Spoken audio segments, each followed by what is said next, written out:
A very, very good morning, Taco Tuesday morning, January 10.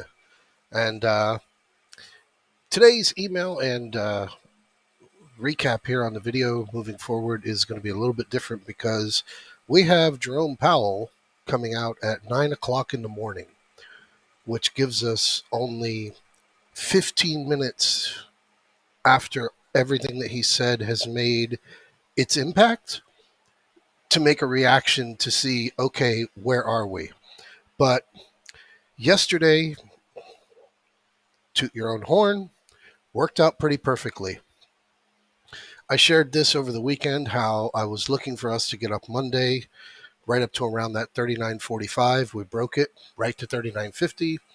And I was looking for us today to be moving down towards that bear line, 38.54, 38.40 area. And I'll show you why. I'm I'm I'm in a little bit of a concern both ways. I closed all my March and June SPY So call. we have posted out the link for the Riksbank's video of Bailey, Macklem, Schnabel, and Governor Kuroda speaking live at the Riksbank event on the Financial News feed for you to watch. So again, I closed all my SPY calls from March and June yesterday. I closed the SPX puts, the Lotto puts. Amazing. They went to 470 from $1.20. Closed those out, took the money on that because just didn't want to be exposed in any way, shape, or form. I only have the trade of the week on as of right now. But yeah, that was the forecast. And I'll show you here what concerns me. And what concerns me is the VIX having been So von der so Leyen saying that we close. will keep pressure on You the know what, Kremlin man? for as long as it takes via sanctions, as well. This is a website, financialjuice.com. And if you come over here to Tick Strike and you click over here on the speaker, you can pick whatever you want. The euro, dollar, oil, Bitcoin, the S&P 500 is what you want. And you can listen in as the market moves to different ticks, different sounds. Since we're here, I'll just go here.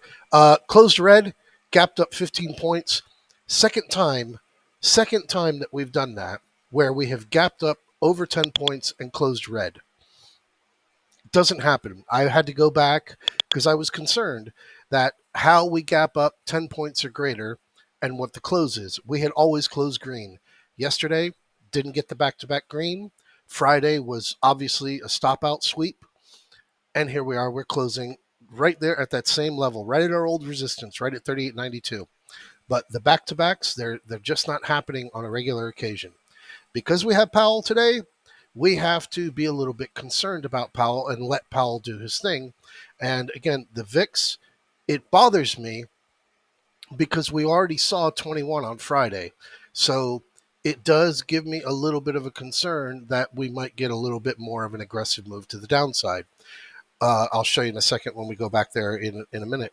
The dollar. The dollar is down below this 103.40. And again, even though it is kind of building itself up, you've got no movement at all whatsoever, and that won't move until you get something out of Powell. Again, over here, the 10-year is extremely oversold and pushing on that 34 level. So again, if the 10-year bounces and the dollar bounces, the market is going to drop. So again, something of a concern. And this was also one of the reasons why I was looking at getting into those puts was this is the indexes, the Dow, the SPX, the NDX, looking at the 4-hour, looking at the RSI, and how they had all gotten to a significant enough no catalyst overbought level that I was ready for us to move to the downside. So again, on the spreads, the risk worked out. Didn't really get any fills on the safe side, but 39.50, 39.45, 67%. The 39.40, 39.35s were a little bit more. All the combinations of all the different spreads yesterday all worked out. Those that rolled had a little bit of work to do, but you closed just below that 38.95, and we worked out well. So again, here, what bothers me is this VIX. And I'll zoom out a bit with a 30-day view. Yeah, you got the 50-day slamming down. No big deal with the VIX. But we're hovering on this 2102 area. And this has not been a very pleasant place to be bullish. And like I was saying in the weekend video, because we moved up on Friday, everybody became bullish. Yesterday, we moved up to that 39.45. Everybody got even more bullish. And look at what we got. We rode the puts to the downside. And again, we've had this 8% drop into the December lows off the December high. We just had a 4.5, almost 5% move up to the upside.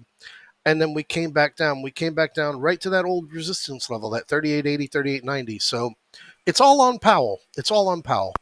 If Powell comes out and throws a big, donkey, then yeah, we could be looking at that 3800, 3820 area again. But I'm not going to be bearish about that with the CPI coming out, where he sends us down here. I'd be more than happy to go and expose myself again into some calls, knowing that CPI is coming out on Thursday. And again, like I had projected, where are we here? Where we get a big dip going in on Tuesday, and then Thursday with the CPI move, we get a big move to the upside. So if we do get this dip off of Powell down into the 3800, the lower 3800s below 3850, I'm going to be shopping for calls. And rather than going out and trying to spend money on some Friday calls for January 13th or even January 20th, I'm just going to go out and look at something for March, for June. Anything for the January stuff, I'll be putting in small money, very limited for that, but mostly sticking with those SPX spreads. Those SPX spreads are a very consistent pair, and I can't pound the table hard enough to say, if you've been struggling for weeks, months, years, whatever it may be, wrap your head around how we're doing these SPX spreads and don't try and overbet or overcompensate what the market is. The money's there. The money is there. The money is there. And so again, guys, not really much to say because there's not really much that I can predict ahead of Powell.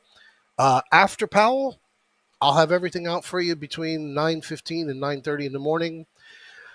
From a quick view, if anybody's still with us here, because I know it's gotten a little bit long-winded, looking over here on the time frames, the SPX, not quite oversold on the 1 hour, but oversold on the 15-minute. Same thing with the NDX.